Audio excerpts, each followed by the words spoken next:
Allahu Ekber.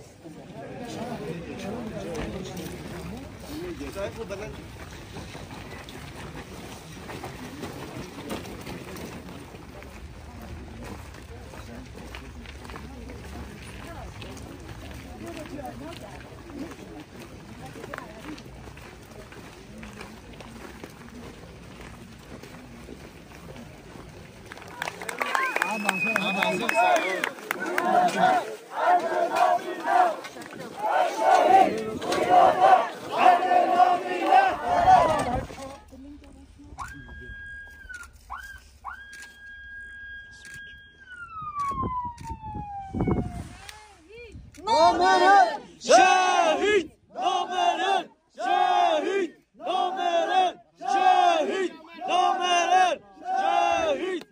Bu ülkenin Dışişleri Bakanı Hakan Fidan, Kürdistan bölgesine gittikten sonra saldırılar artmaya devam etti. Düşünün ki Kürdistan Federe bölgesi bir cinayet mahalline dönüşmüş durumda. Kürt halkı Türkiye sınırlarında mücadelesini verdi, rüştünü ispatladı, direnişinden vazgeçmedi. Peki Türkiye şimdi ne yapıyor? Kürtlere karşı uyguladığı savaşta yeni ittifaklar yaratmaya çalışıyor. En çok sözümüz KDP'ye, en çok sözümüz Barzani ailesine.